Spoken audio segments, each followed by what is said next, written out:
The great hall of the Galactic Concord stretched across 3 kilometers of polished obsidian and living crystal, and within its ancient walls, the representatives of 1,000 civilizations had gathered to witness what they believed would be a moment of comedy. Ambassador Yara Okonkwo stood at the central podium, her dark skin gleaming under the artificial starlight that illuminated the chamber, and she could feel the weight of 1,000,000 eyes upon her, some organic, some mechanical, some existing in dimensions that human minds could barely comprehend. She was 53 years old, a former soldier who had fought in the Mars Uprising and the Titan rebellions, and she had seen enough death to know when something terrible was coming. "Distinguished members of the Concord," she began, her voice carrying across the vast space through translation matrices that converted her words into 10,000 languages. "I come before you today not to ask for aid or trade agreements or technological exchanges. I come to deliver a warning." A ripple of amusement passed through the assembled delegates, and Yara could see the Velithkai ambassador, a towering creature of blue chitin and golden eyes, lean toward his companion with what could only be described as a smirk. The Velithkai had ruled their corner of the galaxy for 12,000 years, and they viewed humanity the way an ancient professor might view a child who had just learned to count. "In the region you call the Veil Expanse," Yara continued, refusing to let their mockery shake her resolve, "our deep space sensors have detected patterns, movements in the dark between stars that should not exist." She activated the holographic display behind her, and a map of the galaxy bloomed into existence, with a vast region of empty space highlighted in pulsing red. "Something is waking up out there," she said, and her voice dropped to something harder and colder, "something that has been sleeping for longer than any of your civilizations have existed, and it is hungry." The laughter came then, not hidden behind diplomatic courtesy but open and mocking, and the sound of it filled the great hall like thunder. High Arbiter Vexthan of the Velithkai rose from his seat, his 4 arms spreading wide in a gesture of theatrical disbelief. "The humans have been part of our Concord for 63 of their years," he announced to the assembly, "and in that time they have proven themselves to be industrious, creative, and occasionally useful. But they have also proven themselves to be ruled by fear and paranoia." He turned his golden eyes toward Yara, and there was no kindness in them. "Your species sees monsters in every shadow," he continued. "You invented gods to explain thunder and demons to explain disease, and now you invent cosmic horrors to explain the natural silence of empty space." The crystal sage of the ascendancy, a being of living geometric light, chimed in with tones that the translation matrix rendered as patronizing sympathy.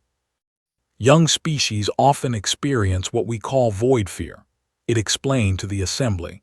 "It is a natural response to the vastness of the cosmos, a psychological defense mechanism that creates threats where none exist." Yara felt her hands curl into fists at her sides, but she forced herself to remain calm. "I understand that we are young," she said, and every word was measured and controlled.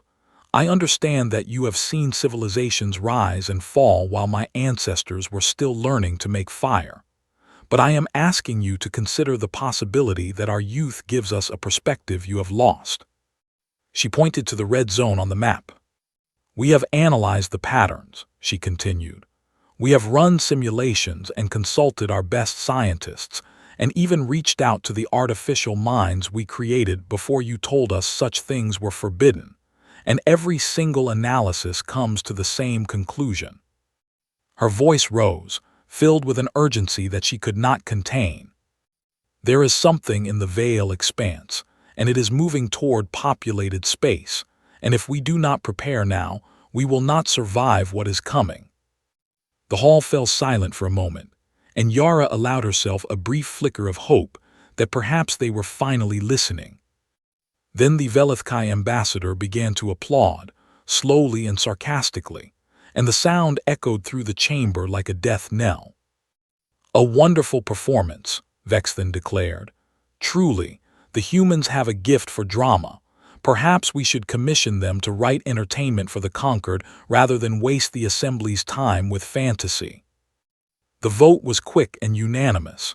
Humanity's warning was acknowledged, logged in the archives, and officially dismissed as the product of a young species' overactive imagination. As Yara walked out of the great hall, her head held high despite the whispers and laughter that followed her, she was met by General Marcus Cole, the commander of Earth's fledgling space forces. He was a tall man with gray hair and eyes that had seen too much, and he fell into step beside her without a word. They walked in silence until they reached the human delegation's ship, a vessel that looked almost primitive compared to the elegant craft of the elder races, and only then did Marcus speak. "They did not listen," he said, "and it was not a question." "No," Yara replied, "they think we are children afraid of the dark." Marcus nodded slowly, and something cold and determined settled into his expression. "Then we prepare alone," he said. "We build what we need to build, and we do it in secret and when the darkness comes. Because it will come, Yara. I have seen the same data you have. We will be ready." Yara looked out at the stars, at the vast and ancient galaxy that had dismissed her people as primitive and fearful, and she made a promise to herself. They would remember this day, these proud and ancient races who laughed at humanity's warnings, and when the time came, they would understand why humans had learned to fear the dark. Because the dark had taught them, through millions of years of evolution on a hostile world, that fear was not weakness. Fear was survival. And humanity had survived ice ages and plagues and wars and extinction events that should have ended them a dozen times over, not because they were the strongest or the smartest, but because they were the most stubborn creatures the universe had ever produced. They did not know how to give up. They did not know how to stop fighting. And they would not stop preparing, no matter how many ancient civilizations laughed at their warnings. In secret shipyards hidden in asteroid fields and beneath the surfaces of barren moons, humanity began to build. Warships designed not for exploration or diplomacy, but for war. Weapons that the conquered would have forbidden if they had known. And defensive systems that drew on every nightmare humanity had ever imagined. They built because they were afraid, and their fear made them strong. 18 years later, when the first Velithkai colonies went silent, the elder races would finally understand what humanity had known all along. The darkness was real, and it was coming for them all. The first colony to fall was Velithkai Prime 7, a mining world of 3 million souls that had operated without incident for over 2,000 years, and when the distress signal came, it lasted only 14 seconds before cutting off into silence. High Arbiter Vex then dismissed it as a technical malfunction. The second colony fell 3 days later, and the third fell the day after that, and by the time the Velithkai sent a fleet to investigate, 17 worlds had gone dark. The fleet never returned. Across the galaxy, the pattern repeated itself with terrible precision. Ascendancy research stations vanished overnight, merchant collective trade routes became death traps, and entire star systems flickered out of existence like candles being snuffed by an invisible hand. The Galactic Conquered held emergency sessions that grew more panicked with each passing week, and the ancient races who had ruled the stars for millennia found themselves facing an enemy they could not understand, could not reason with, and could not stop. They called it the Carthexy Swarm, named after the first scientist brave enough to get close enough to observe them before being consumed, and what the observation drones recorded was enough to drive lesser minds to madness.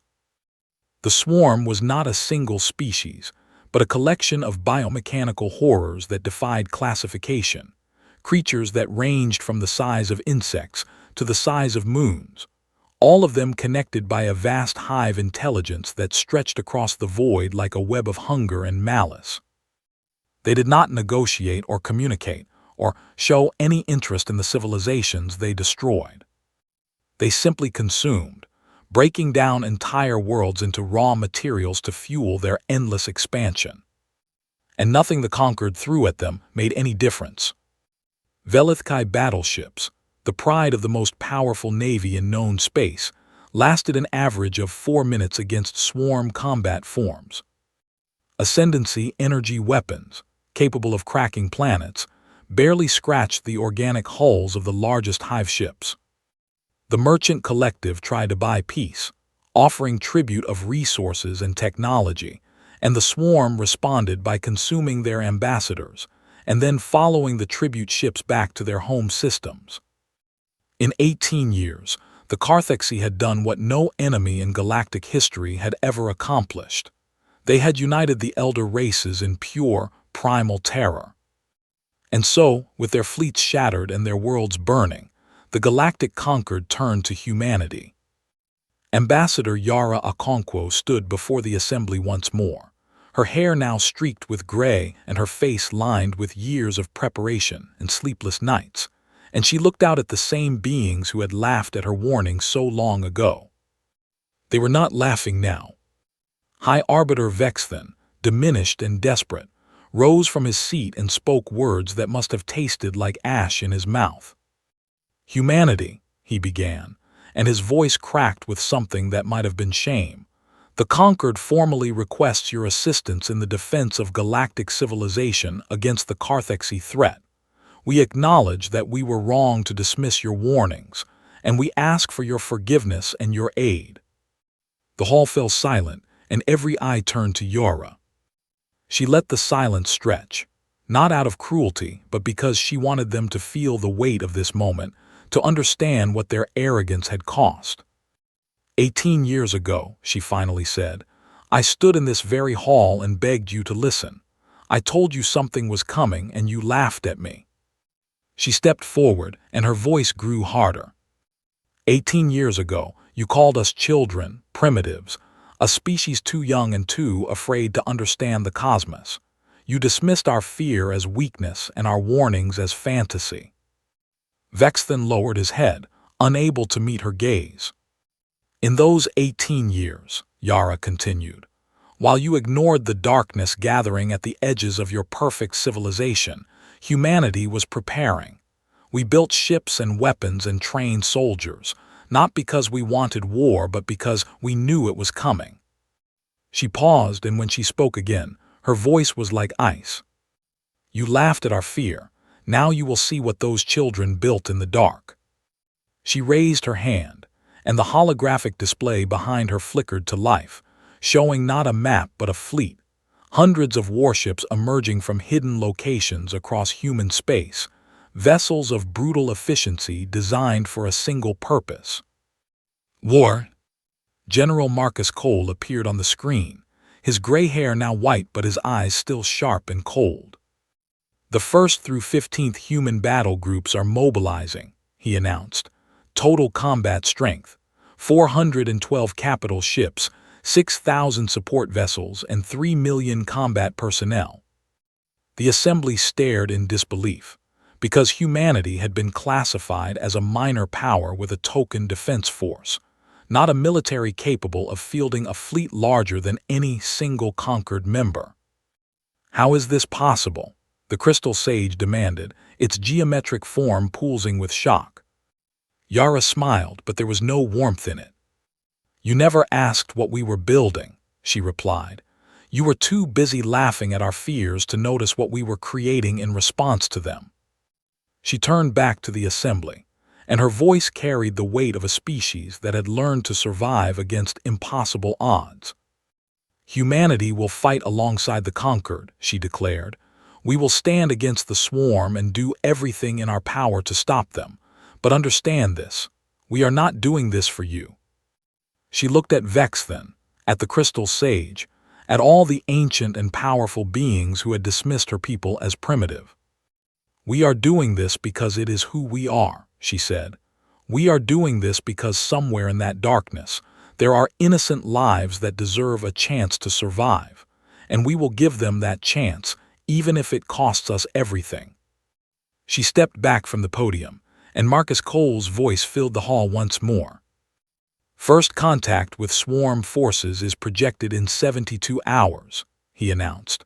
All conquered vessels are ordered to fall in behind human formations and follow human tactical commands. We have been studying the swarm for 18 years, and we know how to fight them. The elder races, proud and ancient and humbled, had no choice but to obey. 3 days later, at the edge of a system called Proxima Vale, the human fleet met the Carthexi swarm in battle. And for the first time since the war began, the darkness was forced to stop. Human ships, crewed by men and women who had trained their entire lives for this moment, held the line against horrors that had broken every other fleet in the galaxy.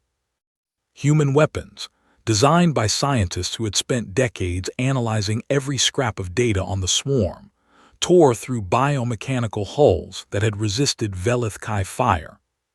Human soldiers, descending onto infested worlds in drop pods that burned through atmosphere like falling stars, fought hand-to-hand against creatures from Nightmare and refused to give ground. The galaxy watched in stunned silence as the youngest species, the primitives, the children who were afraid of the dark, did what the elder races could not. They held the line.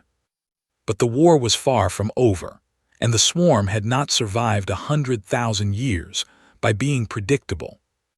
They were learning, and they were about to teach humanity the true meaning of loss. For 3 years, humanity held the line against the Carthexi swarm, fighting a war that the elder races had already given up as lost. And in those 3 years, human soldiers became legends. They called them the Void Walkers, the men and women who dropped onto infested worlds and fought through nightmares made flesh, and the stories of their courage spread across the galaxy like wildfire. There was Captain Elena Vasquez, who held a mining station on Kepler 442b for 17 days with only 40 soldiers against a horde of 10,000 swarm drones, buying time for 300,000 civilians to evacuate. There was Commander Jiro Tanaka, who flew his damaged cruiser directly into the maw of a swarm hive ship and detonated his reactor core, taking the entire vessel with him and saving the colony it had been moving to consume. There was Sergeant Maria Santos, who single-handedly defended a hospital full of wounded soldiers for 6 hours, her powered armor running on backup power and her ammunition long exhausted, fighting with nothing but a combat knife and pure fury until reinforcements arrived. These were not stories of superhuman beings or chosen heroes blessed by fate. These were stories of ordinary people who refused to surrender, who chose to stand and fight against impossible odds, because that was simply what humans did. The conquered watched in awe as humanity threw everything it had into the war, never retreating, never negotiating, never accepting that defeat was possible. And for a time, it seemed like they might actually win. Then the swarm adapted. They had been studying humanity just as humanity had studied them, learning their tactics and their weaknesses, and when they finally struck back, they did so with terrible precision. A splinter fleet, smaller and faster than anything the swarm had deployed before, slipped past the human battle lines while the main forces were engaged at the siege of Velithkai Prime. They moved through uncharted space, using jump routes that the conquered had never mapped, and by the time human sensors detected them, it was already too late. Admiral Chen Weilin was on the bridge of the HSS Prometheus when the alert came in, and the words hit her like a physical blow. Swarm fleet detected in Sol system. Repeat, swarm fleet detected in Sol system. All available units respond immediately. Sol system. Earth. Home. She ordered an immediate jump, pushing her engines beyond their safety limits, and the Prometheus screamed through subspace with a fleet of 30 ships following close behind. They arrived to find hell. The swarm had not come to conquer Earth. They had come to destroy it, to break humanity's spirit by annihilating the world where they had been born, and they had brought enough firepower to do exactly that. Hive ships the size of small moons hung in orbit, raining down biological weapons that turned cities into breeding grounds for swarm drones, and combat forms swarmed through the atmosphere in numbers that blocked out the sun. Admiral Chen watched as New Shanghai burned, the city where she had been born reduced to ash and screaming in a matter of hours. She watched as Lagos Prime fell, its famous spires collapsing under the weight of swarm creatures that tore through steel and concrete like paper. She watched as the Atlantic sprawl, home to over 1 billion people, was consumed by a tide of chitinous bodies that left nothing but death in their wake. And there was nothing she could do. Her 30 ships fought with everything they had, destroying hundreds of swarm vessels, but for everyone they killed, 10 more took its place, and the mathematics of the battle were impossible to ignore. Earth was dying, and no amount of human courage could save it. 7 billion people lived on Earth when the attack began. 3 days later, when the last swarm vessel finally withdrew, fewer than 200 million remained, scattered across orbital stations and underground bunkers that had somehow survived the onslaught. 7 billion lives erased in 3 days. Admiral Chen stood on the bridge of the Prometheus, surrounded by officers who wept openly, and she stared at the burning husk of the world that had given birth to humanity. The continents were scarred with impact craters and biological corruption. The oceans were boiling from the heat of 1,000 fires, and the atmosphere was choked with ash and death. Earth was gone. Not conquered, not occupied, but simply gone, transformed from a living world into a tomb for 7 billion souls who would never see the stars they had worked so hard to reach. The conquered sent messages of sympathy, hollow words from the same beings who had ignored humanity's warnings, and left them to fight alone for so long. The Velithkai offered reconstruction aid. The Ascendancy offered to shelter human refugees. The Merchant Collective offered financial support for rebuilding. Admiral Chen ignored them all. She stood before the communications array and broadcast a message to every human ship, every human station, every human colony scattered across the galaxy. Her voice was steady, but beneath that steadiness was something that the elder races had never heard before, a cold and terrible fury that burned hotter than any star. "They wanted us afraid," she said, and her words echoed across the void to reach the ears of every surviving human. "They wanted us broken. They thought that if they killed our homeworld, if they murdered our families and burned our history, we would surrender." She paused, and when she continued, her voice dropped to something that was almost a whisper but somehow carried more weight than any shout. "They were wrong." She looked directly into the camera, and her eyes were empty of everything except purpose. "We are humanity," she declared. "We crawled out of the mud of a hostile world and taught ourselves to reach for the stars. We survived ice ages and plagues and wars that should have destroyed us 100 times over. And we did not survive all of that just to die at the hands of monsters from the void." Her hands curled into fists at her sides. "The swarm thinks they have broken us. They think we will mourn and weep and beg for peace." She smiled, and there was nothing human in that smile, nothing warm or kind or merciful. "Instead, they have reminded us of what we truly are." Across the galaxy, human soldiers who had been weeping stopped their tears and straightened their spines. "We are not the civilized species that joined the conquered 60 years ago," Admiral Chen continued. "We are not the diplomats and scientists and explorers who wanted nothing more than to learn from the elder races." Her voice rose, filled with a fury that had been building for 3 years of war and 3 days of watching her world die. "We are the descendants of warriors who painted themselves with the blood of their enemies. We are the children of conquerors who built empires on mountains of skulls. We are the heirs of a species that invented war before it invented writing." She leaned forward, and her words became a promise. "The swarm has awakened something that we spent centuries trying to forget, And now they will learn why the universe learned to fear humanity long before we ever reached the stars. The message ended, and across the galaxy, humanity began to mobilize for something that went beyond war. This was not about victory anymore. This was about vengeance. The galaxy had never seen anything like the human fury. In the weeks following the destruction of Earth, humanity transformed from a defensive force into something that terrified friend and enemy alike, a species consumed by cold and calculated rage, fighting with strategies so aggressive that conquered military analysts could only watch in horrified fascination. The elder races had always fought wars with careful consideration, with acceptable losses and strategic withdrawals, with the understanding that survival sometimes meant retreat. Humanity had forgotten how to retreat.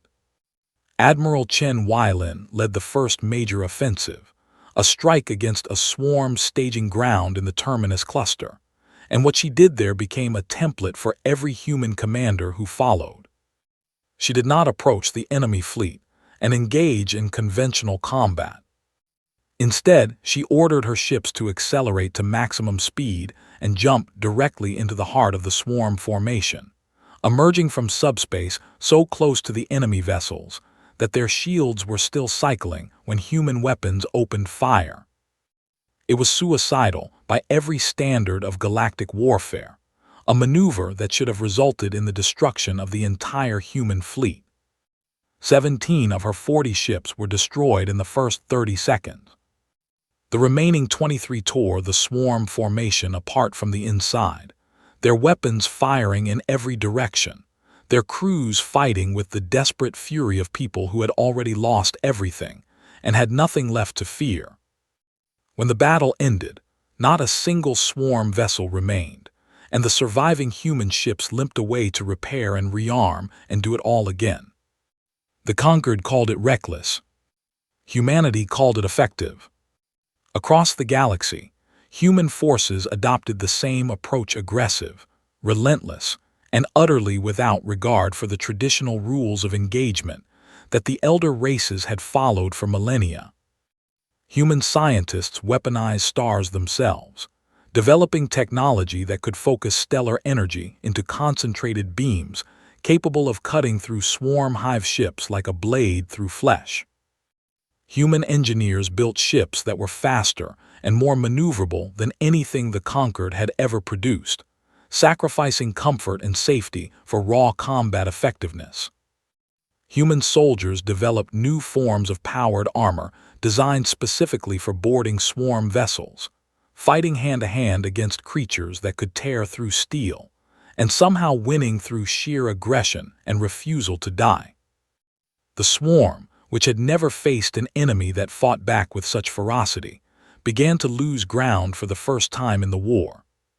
System by system, world by world, humanity pushed them back toward the veil expanse from which they had emerged, leaving nothing but burning hive ships and dead monsters in their wake. The turning point came at the siege of the Architect's throne. Deep within the veil expanse, human scouts had discovered the central node of the swarm's hive intelligence, a structure the size of a gas giant, pulsing with biomechanical energy, coordinating every swarm creature across the galaxy. Kill the architect, and the swarm would lose its coordination, its purpose, its ability to function as a unified threat. But the architect was protected by the largest concentration of swarm forces ever recorded: millions of combat forms, thousands of hive ships, and defensive systems that had destroyed every probe humanity had sent to study them. Admiral Chen volunteered to lead the assault, knowing that it would almost certainly be her last command. She assembled a fleet of 40 dreadnoughts, the most powerful warships humanity had ever built, crewed by volunteers who understood that they were not expected to return. On the day of the attack, she gathered her captains for a final briefing, and what she told them was recorded and transmitted to every human vessel in the galaxy. "We are going to perform a synchronized jump directly into the heart of the swarm fleet," she said, and her voice was calm and steady. "We will emerge inside their defensive perimeter, so close to the architect that our weapons will be able to strike it directly." She paused, meeting the eyes of every captain on the screen. "Most of us will not survive the emergence," she continued. "The mathematics are clear. We will lose at least half our ships in the first seconds of the battle." No one spoke, but no one looked away either. "The survivors will push forward toward the architect and detonate their reactor cores in a cascade pattern," she finished. "The combined explosion will create a rupture in spacetime itself, a wound that will swallow the architect and everything around it." She smiled, and this time there was something almost peaceful in her expression. "We are not going to that place to win a battle," she said. "We are going there to end a war, and we are going to do it the only way humanity knows how." She raised her hand in salute. "It has been my honor to serve with you," she declared. "Now let us show the universe what humans do when they have nothing left to lose." The jump was executed with perfect precision, 40 dreadnoughts vanishing from normal space and reappearing in the heart of darkness. 32 ships were destroyed in the first 10 seconds, torn apart by swarm defenses that had been waiting for exactly this kind of attack.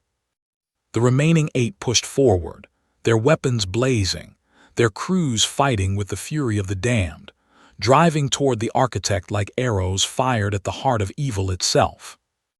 Admiral Chen's ship, the Prometheus, was the first to reach detonation range.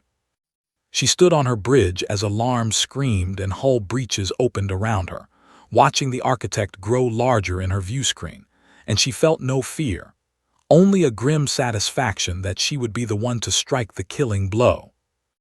"All ships," she said into her communicator, her voice carrying across the void to the 7 other vessels that still survived, "begin cascade detonation on my mark." She took a deep breath and thought of Earth, of the world that had given birth to her species, of the 7 billion souls who deserved to be avenged. "For Earth," she whispered. Then louder, "Mark." 8 reactor cores detonated in sequence, each explosion feeding into the next, creating a chain reaction that tore through the fabric of reality itself. The architect screamed, a sound that echoed across subspace and was heard by every sentient being in the galaxy, as the wound in spacetime opened around it and began to pull it in. Admiral Chen's final transmission was broadcast to every human ship, every human station, every human colony. "We do not forgive," she said, her voice steady even as her ship came apart around her. "We do not forget, and we do not go quietly into the dark." The wound closed, swallowing the architect and the remains of the human fleet, and across the galaxy, the swarm faltered. Their coordination was gone. Their purpose was shattered. And humanity, grieving but unbroken, began the long work of hunting down every last remnant of the species that had dared to destroy their world. The hunt lasted 27 years. Without the architect to guide them, the Carthexy swarm fractured into countless splinter fleets, each operating on instinct rather than intelligence, scattered across the galaxy like embers from a dying fire. A merciful species might have let them fade away, content to watch their enemy slowly wither and die. Humanity was not feeling merciful. They tracked down every hive ship, every breeding ground, every dormant seed vessel hidden in the dark between stars, and they destroyed them all with the same cold efficiency that had defined the entire war. There were no negotiations, no offers of surrender, no attempts to find a peaceful solution. The swarm had destroyed Earth, and for that crime there could be only one punishment. Human fleets scoured the Veil expanse, burning out nests that had survived for 100,000 years. Human soldiers descended onto infested worlds and purged them with fire and plasma, leaving nothing alive that carried the taint of the swarm. Human scientists developed weapons specifically designed to target swarm biology, viruses and nanomachines that spread through their populations like divine judgment. By the end, the Carthexi were not merely defeated. They were erased from existence, reduced to nothing but records in history books and warnings in the nightmares of those who had witnessed their horror. When the last swarm creature died, its death screech echoing across an empty moon at the edge of known space, humanity finally allowed itself to stop. They had lost their homeworld and billions of their people. They had sacrificed their best and brightest in a war that should have been fought by the entire galaxy. They had transformed themselves from a young and hopeful species into something harder and colder, forged in the fires of loss and vengeance. But they had won. And now, standing amid the ashes of the old galactic order, humanity faced a choice about what they would become. The conquered was broken, its member species diminished and scattered, their ancient civilizations shattered by a war they had been too arrogant to prepare for. Humanity could have conquered them easily, could have built an empire on the ruins of their failure, and ruled the galaxy through force and fear. Some voices called for exactly that, arguing that the elder races had proven themselves unworthy of leadership, and that humanity had earned the right to take their place. But in the end, humanity chose a different path. The first assembly of the reformed Galactic Council was held on New Terra, a world that humanity had terraformed in the image of their lost homeworld, and representatives from every surviving civilization gathered to witness the birth of a new era. The chamber was smaller than the grand hall of the old conquered, more practical than impressive, and the beings who filled it were humbler than their predecessors had been. They had learned in blood and fire the cost of arrogance. High Arbiter Vexthan was there, the last surviving member of the Velithkai leadership, his once proud bearing now bent with age and grief. The Crystal Sage was there, its geometric form dimmed by the losses its people had suffered. And standing at the central podium, looking out at the assembled remnants of galactic civilization, was a young woman with dark skin and fierce eyes who carried a name that echoed through history. Yara Okonkwo II, granddaughter of the ambassador who had tried to warn them all, had been chosen to speak for humanity. She was 32 years old, born during the war, raised on stories of Earth and the heroes who had died to avenge it. She had never seen her species' homeworld except in pictures and memories, but she carried its legacy in her heart like a sacred flame. 60 years ago, she began, her voice carrying across the chamber without amplification, my grandmother stood before your predecessors and delivered a warning. She told you that something was coming, that the darkness was real, and she begged you to prepare. She let the words hang in the air, heavy with the weight of everything that had followed. You did not listen, she continued. You called us children, you called us primitives, you laughed at our fear and dismissed our warnings as fantasy. Vexthan lowered his head, unable to meet her gaze. Our homeworld burned because of that arrogance, Yara said. 7 billion of our people died because you were too proud to take us seriously. The chamber was silent, every being present feeling the weight of that accusation. We could have let you fall, Yara declared, her voice rising. When the swarm came for your worlds, we could have withdrawn to our colonies and let the darkness consume everything you had built. It would have been justice, in a way, for you to suffer the consequences of your own blindness. She paused, and when she continued, her voice was softer but no less powerful. But that is not who we are. She looked out at the gathered aliens, ancient, powerful, and humbled. We are humanity, she said. We remember our dead, we carry our grief like armor, and we protect those who cannot protect themselves, even when they do not deserve our protection. She straightened, and something fierce burned in her eyes. We did not fight the swarm for revenge, though we were owed revenge 1,000 times over. We fought because somewhere in that darkness, there were innocent lives that deserved a chance to survive. She gestured to the gathered representatives. You are the survivors of that darkness, she continued. Your civilizations are broken, your populations diminished, your pride shattered. But you are alive and you are here because humanity chose to stand between you and extinction. She let that truth sink in before delivering her final message. The human dominion will not conquer the galaxy, she declared. We will not build an empire on your ruins or rule you through fear. Instead, we will protect you. She raised her hand, and behind her, a holographic display showed human fleets taking up positions along the borders of known space. Our ships will patrol the darkness, she said. Our soldiers will stand vigil against whatever horrors still lurk in the void. Our scientists will build weapons that we pray we never have to use. And we will bury them in secret places known only to ourselves. Her voice dropped to something that was almost gentle.